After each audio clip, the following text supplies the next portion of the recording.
Hello and welcome to the Galloping Gurus, your home for daily horse racing analysis, race previews and expert insights.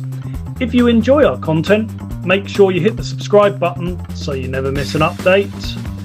Or for even more in-depth analysis, join the Galloping Gurus membership club at gallopinggurus.com, where you'll receive our exclusive race analysis before the markets even open, giving you access to our thoughts ahead of the day's racing. It's all about getting that value, and if you get it the day before, then you'll certainly be getting exactly that. Ciao, ciao. Hello. Hiya, mate. How you doing? Yeah, all good, thanks. Yeah. I'm wonderful. Yes, wonderful. Fresh from our four-timer yesterday. Yeah. Yes, very happy with that, mate. So I'm actually quite glad there's no racing on today. Well, I'm quite glad there's nothing of interest today because it's not very often we get to have a day off, is it? And No. funny enough, Sundays gets round to Sundays or Saturday, the day before when I'm about to do the form, and I'm honestly thinking to myself, I hope there's nothing on for Sunday. Yeah. I don't even want to do the form. Do you know what I mean? We're all formed out by the time the end of the week comes. So, Yeah, especially because Saturday's always busy. And Friday and Friday Saturday this generally. week, six Yeah. meetings a day. I mean, that is just And ridiculous. Thursday was busy as well this week, wasn't it? So Yeah. I don't remember a day that wasn't busy, to be honest. But yeah, I mean, my brain is full of fog right now. So anyway, there we go. On to tomorrow's, and I guess we'll start with the at Southall, 2:30. I've got something in. I'm assuming you've done that one. yeah. Well, I mean, it's worked out okay, to be honest with you, because I fancied Victor's Spirit, but what I didn't like was the 3-year-olds against it. In particular, the Sir Mark Prescott 3-year-old, and it's been pulled out now, Victor's. And I'll tell you what, mate, I'll be keeping a fair eye on that because it ran very, very well here in a Class 4 0 to 85 in third. So that is interesting for another time. I've got a feeling that they have thought to themselves, let's try and find a 4-year-old plus. I mean, I thought it was nuts. I'm thinking to myself, I mean, listen, off 69 in a 0 to 70, I think Victor's would have a very, very strong chance in a 4-year-old plus. So I'm quite happy he's been pulled out, actually, because the other horse I was interested in here was Desert Bell. Ran fairly well in a fillies race at Lingfield in second in a Class 5. And we all know Prescott horses normally like a trip, so step up might be a key to improvement. She also finished third in a Class 4 behind Club Class, one of your horses there, Max, at Kempton. And I've put in here, as did Victor's Spirit. But she's receiving weight for age, so obviously quite interesting. I thought that, and I've written down here, that the others I don't particularly fancy much. Tennyson won a bad race at Yarmouth, terrible race. And Glenna as well. I don't think that was a particularly good race either, do you? The second in there was rated 64. I mean, you know, it's a Class 5 fillies race. I don't think that either of those wins are particularly exciting. So No, I don't think that race at Glenna one was very good at all, to be honest. No. Well, and what about the Tennyson? I mean, it beat Darkest Red 3/4 of a length, 61 Yeah. rated. I mean, It sort of it came off the bridle quite early, Tennyson, as well, didn't it? Yeah. I mean, you wouldn't have called it the winner 3 out, that's for sure. No. So, I mean, I suppose you might be able to argue that the possibility then is the step up in trip might help a bit, but that was on soft ground. This is now on the all weather. It's a different scenario, and the horses in behind it were rubbish, quite honestly. I Yeah, mean, the run that Desert Bell produced at Kempton behind Golden Muse and Club Class is quite obviously a good run, isn't it? yeah, that was the reason I put it up last time Yeah, because of that run. yeah. Well, it dropped a pound and in an easier race. Yeah, I mean, there's no Lady Magoo in this race, is there? No, no, no, no, That we don't have to worry about this time. no. Exactly. Um, that's exactly right. It was the Roger Farian horse that was obviously, and let's be honest, it's a 0 to 75, so a slightly better race.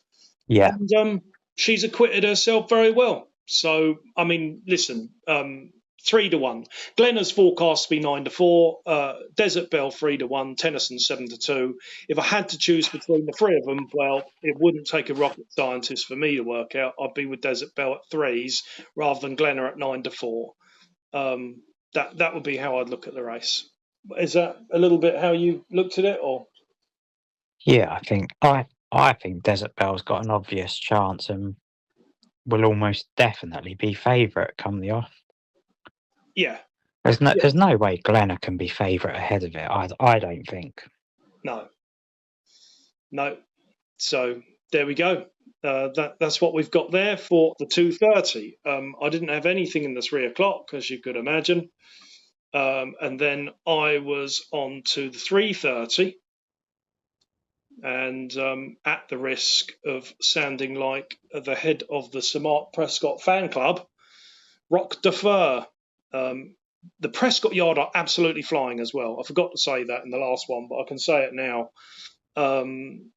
They're having winners left, right, and centre, aren't they? What are they? 7 from 21 and a 33% strike rate. So they're not exactly on the cold list. A weak forecast pace there. Stepping up in trip, second run out this season, multiple entries, went off 6-4 favourite last time out. I mean, it's it's probably got a reasonable chance in there. I know there are plenty in there that obviously, are looking for coming into first time handicaps and up in trip and things like that. But I think if I was to take any of them, it would probably be the Prescott horse. I can't imagine he doesn't go to the front and step up and trip could potentially be a key. Do you think there's many in here that are hiding something? I mean, Well, the bottom ones yeah, are probably capable of better. Huey Morrison's, yeah, Serigalo, or Seg. I don't know how you pronounce it, to be honest with you. Duraglio, But yeah, yeah, I mean that might be capable of better, but I wouldn't be eagerly awaiting the run. Put it that way. no, I think no. Miss Pretty might be a tiny bit interesting. Yeah, Like not one I'd be wanting to bet at all in this race, but has at least won a race and 2 runs this year, both on turf. Maybe the switch back to your weather might help her, yeah, but possibly. not massively keen. And yeah, I mean, when I looked at it, I was the same as you. I quite liked Rock de Fer. Yeah, It wasn't a terrible run last time. The 2 horses that beat it are pretty decent, aren't they? And the- 2 of or certainly the last all-weather run was actually quite good, wasn't it, at Chelmsford? yeah, yeah, yeah, Like it. I mean, you look at the horses in front of it. Saxon Street and Windbreaker are both okay, aren't they? yeah. And I think the fifth. I didn't actually mind the fifth in that race either. So yeah, I think off a mark of 68, we could see some progression there. Yeah, stepping up in trip. It had 182 days off. I think Prescott's in better form now than what he was back in June. There are a lot of pointers towards why, and the weak forecast pace, mate, would suggest you would think that they'll probably try to go to the front, wouldn't you? To be fair, it's only forecast to be 5-1, but fans' favourite, which is forecast to be a short price favourite, has won a couple of donkeys races at Ayr and Lingfield on soft ground now, and is stepping up in trip, and all of a sudden going to be finding itself against horses that are a little bit better than 48 rated, 46 rated, those sort of things. I mean, you go to the poorhouse if you bet those stepping up in grade, that is for sure. Yeah, and Rock de Fer obviously ran at Ripon, and Ripon's a funny old track, isn't it? Yeah. It's got so many ridges in it. Yeah. Not 100% sure some of Art Prescott's horses would enjoy that, because they're sort of gallopers, aren't they? Yeah. I think they want, ideally, they want a sort of, they want a level sort of ground or an uphill finish where they can just row away, I think. Yeah. You don't want to be hitting ridges every other stride, that's for sure. Nah. He tends to sell a lot of his to the jumping boys after he's finished with them, doesn't he? They're normally big stamps of horses, aren't they? So yeah, not sure the ridges, like you say, there will be entirely great for it. Anyway, I didn't have anything until the 5 o'clock after that. I don't know if you had anything prior to that. No, nope. There's a couple of interesting ones in the 5 o'clock, isn't there? There is, yeah. I've written here that Chalk Mountain, strong pace, last winning mark, a back off his last winning mark of 81, course and distance winner. Alfie takes £7 off. So that was interesting to me. Asta Verde, James Owen in very good form. The Owen Yard horse is £4 below his last winning mark. Strong pace could suit, and has a little chance there as well. Had a 52-day break off. I think the chances are they might go reasonably prominent with this. So that, and the other one, Breakdancer. Yeah, I have Chalk Mountain and Breakdancer down as two. Yeah, I'd be interested in. I mean, James Doyle gave it a howler last time out. I mean, 3 wide all the way. I mean, basically gave it 0 chance. The handicapper probably thought the same as well, because he only dropped it £1 for getting beat 12.5 lengths, but went off 5-1 second favourite. Then in Maidan went off 11-4 favourite, ran fairly all right there. And also in Abu Dhabi went off 4-1 second favourite. I mean, it keeps going off shorter prices, so they must think that it is better than what it's showing. Yeah. So they were the 3 interested in me. You'll be glad to know I didn't have anything down for Trope Power. No, it's a first time for everything, I think. Yeah, I've had to jump off of that wagon. It wasn't a wagon you wanted to be on, that's for sure. Well, we all get on those sometimes, Max. Afraid so, yeah. But another thing I'd say with Chalk Mountain as well is he's never actually, I think I'm right in saying he's never won over the mile, which he ran over the last twice. Yeah. And he didn't actually run that badly, so he shows he's still in pretty good form. Yeah. And there's a forecast strong pace here, and that would definitely suit him, wouldn't it? And I mean, absolutely, yeah. He's definitely one that does a lot of his work on the bridle. Yeah. So a strong pace will be ideal for him. Yeah. Draw 2. You just.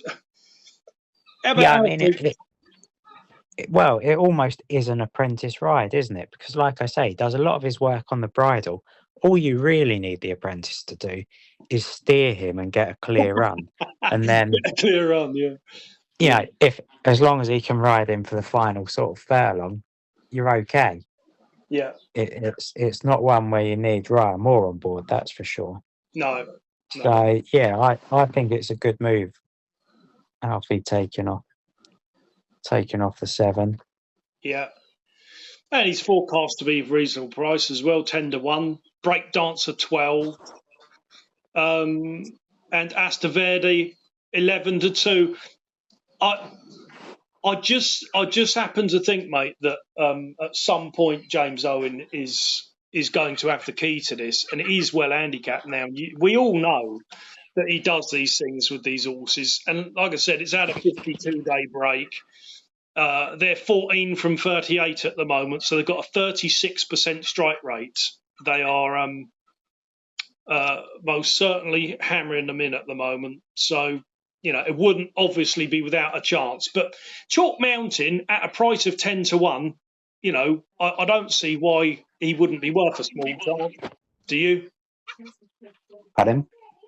I don't see why Chalk Mountain wouldn't be worth a small chance at that sort of price of 10-1. No, absolutely, yeah. I think he'd give you a run for your money, that is for sure. And I don't think the breakdance is a bad price at that either. No, well, you could, like you say, given absolutely no chance last time. It was a modest ride to say the least. yeah. Almost a ride where he just thought, I just can't be bothered. I'll come out of the stalls and see what happens. And well, I quite like it when a jockey actually gives some thought to a ride. Well, actually cares. That's the problem. Yeah. Yeah. So yeah.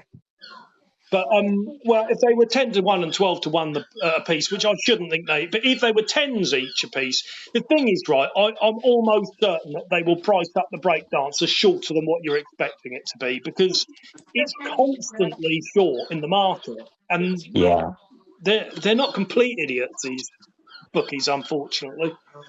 Well, not quite, but no. Well.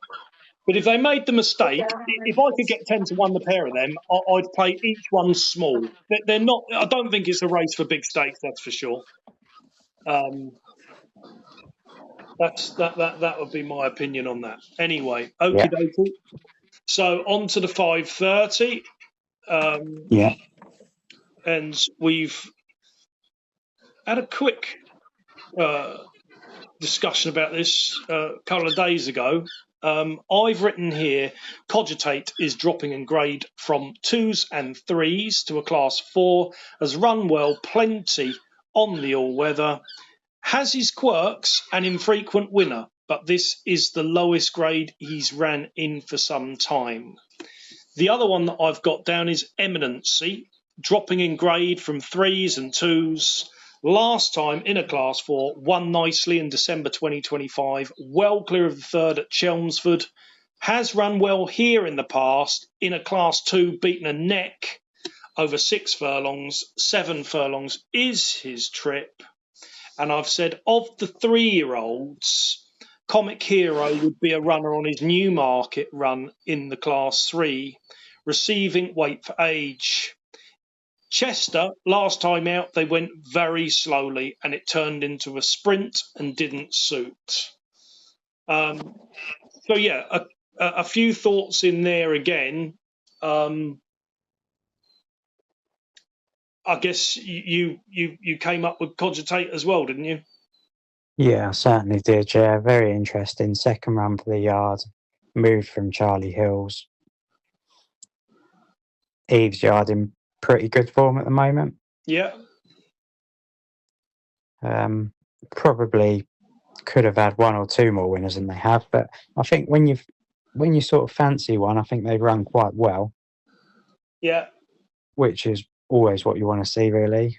Yeah. A horse with quite a lot of ability. When he runs in this grade, he generally runs well, doesn't he? Yeah, he does. Very interested to see how he gets on for the new yard. I think he may well have a couple more races in him. Yeah, definitely. Yeah, I'm sure. And probably, could well be starting tomorrow. Yeah. Okie dokie. So there we go. That's the thoughts there for the 5:30 at Southall. Okie dokie. So we'll move on to the 6:05. Little bit of interest here, I think. I've put Bright. Might have a better chance than his forecast odds suggest. He's a 5-time all-weather winner and has dropped from 80 to 75 running on the turf this season and is now a pound below his last winning mark. Billy Loughnane is booked for his dad, and this is his first go in a Class 5 on the all-weather since January 2024 when he won. His run at York last time out in a 19-runner Class 4 wasn't bad, beating 4 lengths to show he's in some form, and the drop in grade on the all-weather will suit. The other one I've had a small write-up for is Modern Times is the type James Owen will do well with, and he's well handicapped with cheap pieces on first time. I don't know if you've got anything to add to that. Not really, no. No, I wouldn't say. I'd say the old Irish Nectar's a tiny bit interesting. Yeah, it's run a That'd few be, reasonable races, isn't it? yeah, very, very nearly winning at Kempton when there was money for him back in February. Yeah.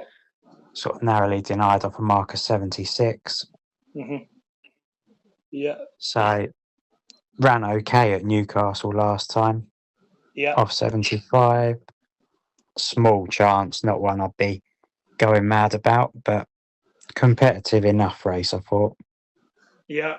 Well, I'd be pretty keen on Bright to be 14-1. He won't be that anywhere near that at the off. I do think the likelihood is that they have teed this up for a go. They did last time Billy was on the all-weather at Newcastle.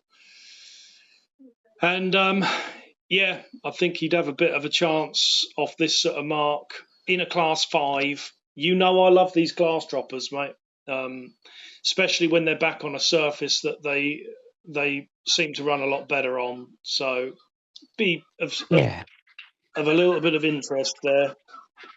Yeah. Okie dokie. So on to Windsor. I can't tell you I was jumping up and down about Windsor. I've got a couple of shortish ones written down, to be honest. I've got nothing till the 8 o'clock. So if you've got anything prior to that, then be my guest. No, I don't think so. I think the 7:28's an interesting race, though. Yeah. Best race on the card, I would say. Yeah, But, it is, yeah. I thought Southern Flight had a little chance in there. 3 good runs this year. Probably will run its race, won't it? Yeah. Ran out of the track. Yeah. Thought that ran okay. And interesting one down the bottom, actually. Regional Rock, the 3-year-old. Yeah, he was. I'd heard this was pretty good before it had run first time. Yeah. Out at Windsor, actually. And it managed to win. Then ran at Carlisle, soft ground. Possibly excuse it for that. Yeah. I mean, it wasn't favourite. It was second in and the favourite won. So probably not a bad run. No. But last time off a longish layoff, obviously 2-9, very disappointing it got beat. But hard to know how good the winner is. It was only the winner's second run. Obviously, it was getting weight as well. They were miles clear of the third. Yeah, and like hard to know how ready Regional Rock was for the run. Yeah. I mean, it might just have been a get it out, get it back on track, and then we'll go from there. Yeah. So, not one I'd be tipping up, but one I'd be looking out for to see if it showed signs of life, really. The only problem is drawn in 12. Yeah. Not good at Windsor in the sprints, not good. No. So that would temper any enthusiasm, really. Yes. So didn't have a strong view, but did think it was an interesting race. Definitely interesting race. Yeah, absolutely. Yeah. There Okay. was one I actually thought had a chance in the 8 o'clock as well. So I'll let you crack on first. Yeah.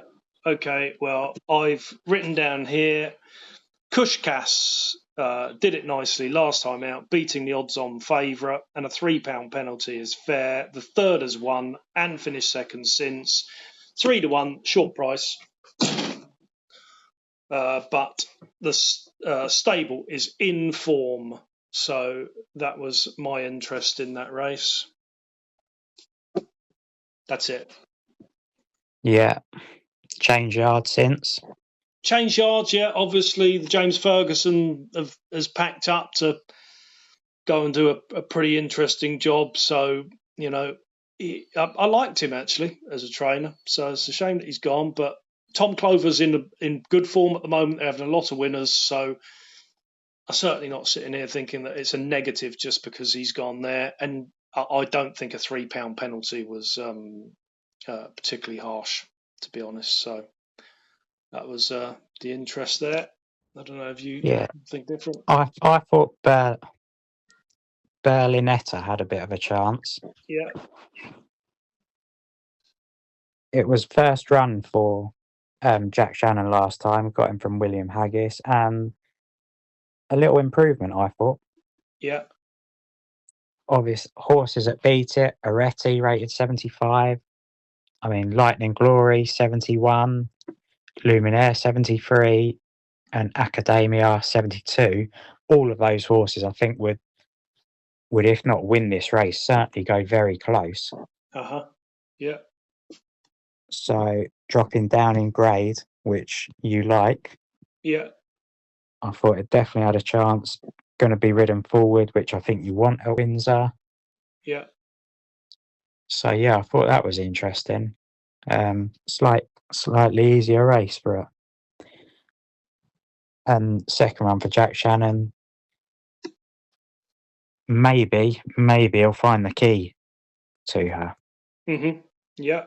Okie dokie. There we go. So that's our two interests in there. In the 8 o'clock. 8:30.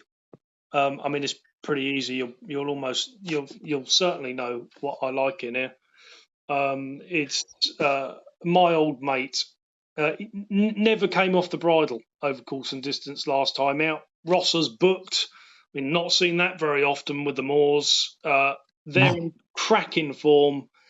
And my thing on take it or leave it, won a mediocre race by a chin hair last time out and received a £6 penalty, which isn't ideal. And the second Catalyst is in the race and is £6 better off for nearly beating it.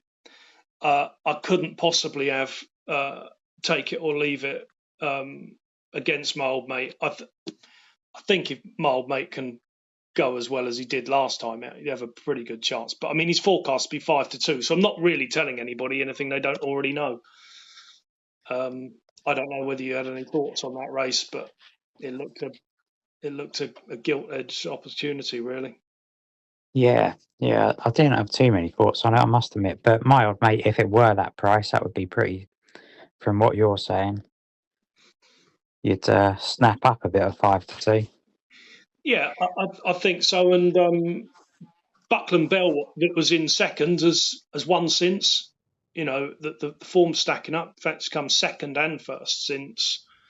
And the horse was in form before even going into that race. In fact, it was 13-8. Yeah, I'm afraid so. Yeah, Yeah, exactly. So listen, it's probably not a race I'd be rushing around to try and bet anyway. But you know, I would have thought 5-2 was a fair enough price for it. yeah, Right. Okay. So then I'm over to air, and I've got nothing until the 3:15. yeah, I've got a little interesting one in here. You know that I did stick up Empirical a little while back ago when that went shooting in, and for the same yard, same owners, Forbidden Colours might be more interesting than at first glance. Ran in a 3-year-old filly's Class 4 last time out and was seen travelling very strongly out the back of the field, not getting the clearest of run until late on. Dropped £2 for that. And although the race is called a Class 4 here, it's only that in name, as the top-rated horse is 76. So it's a dip in grade. She could improve and is forecast to be the 10-1 outsider of the field.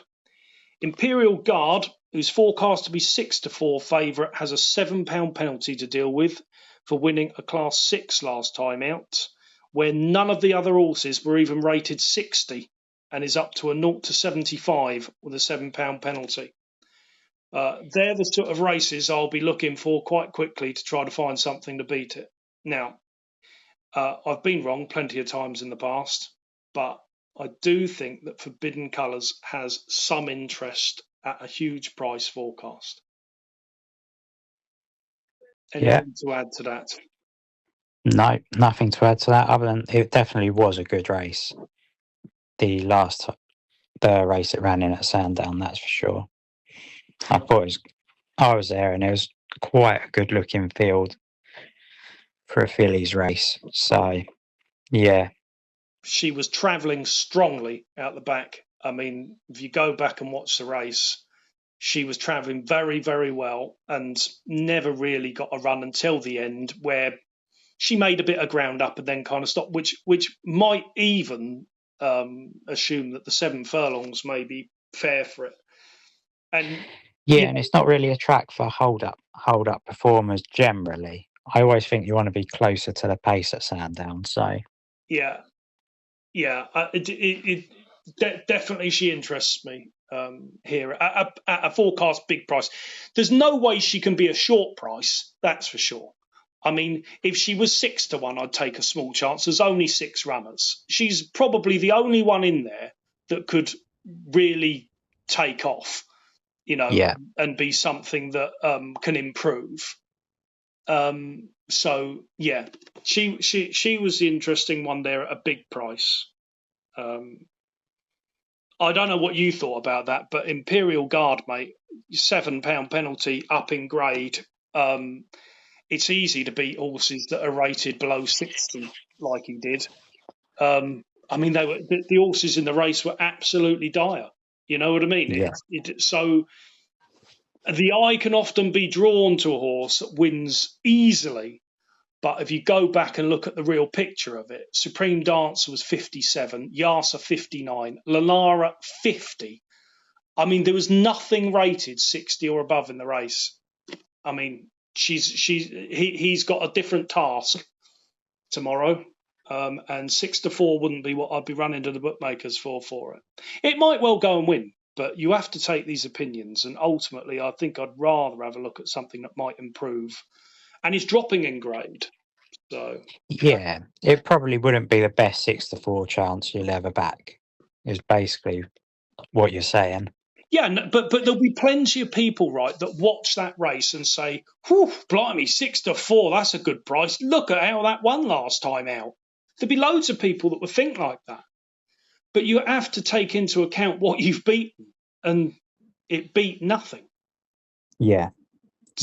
So, yeah, at that point, I'm instantly going to try to look for something that might improve.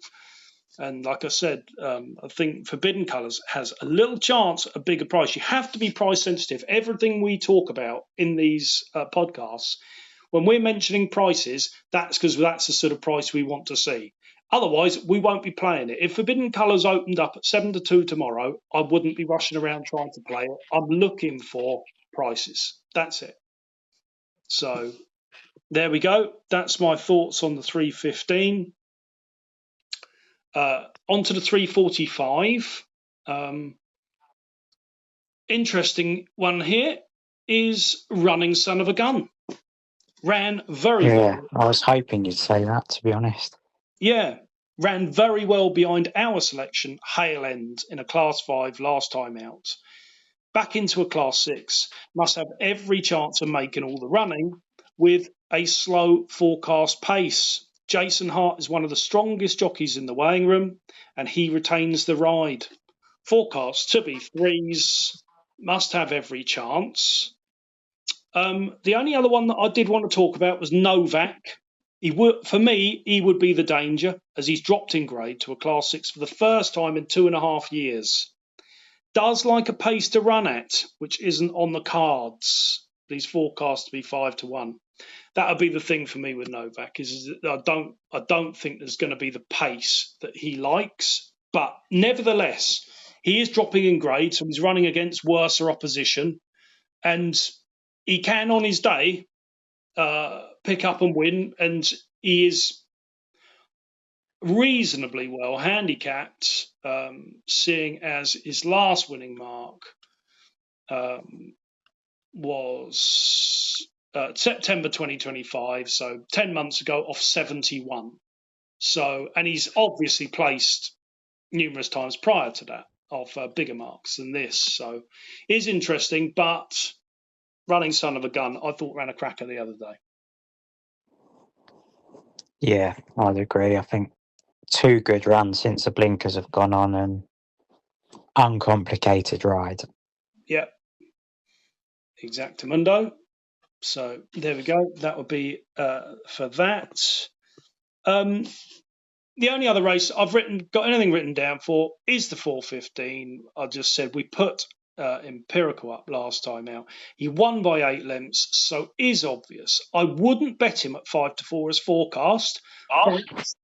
I'll be interested to watch how he goes with a £10 penalty. I'm just interested because obviously we put him out last time.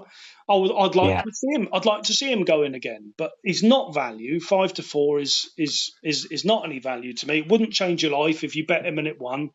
So no reason to go and do so. And it is a harder race, obviously.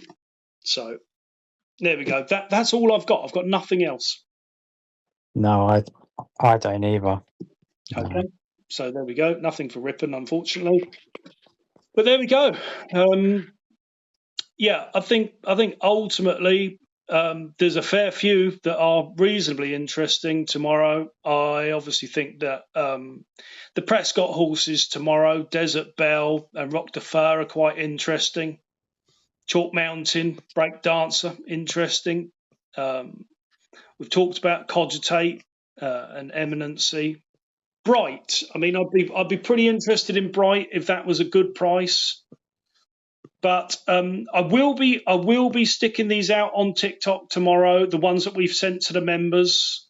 So I hope you enjoyed our podcast. Thank you very much. Okay, so that just about wraps everything up for today. Thanks for listening to today's analysis. If you found it useful, don't forget to like, subscribe, and turn on the notifications so you never miss our daily race previews. For our exclusive early analysis before the markets open, visit gallopinggurus.com and become a member today. We mostly rely on people's kindness to donate for our hard work, so if you feel like you got something out of our analysis or out of our content, please don't hesitate to go to the gallopinggurus.com website and hit that donate button. No matter how big or small, we appreciate your support. Be lucky, everyone. Enjoy the racing, and we'll see you in the next one. Ciao, ciao for now.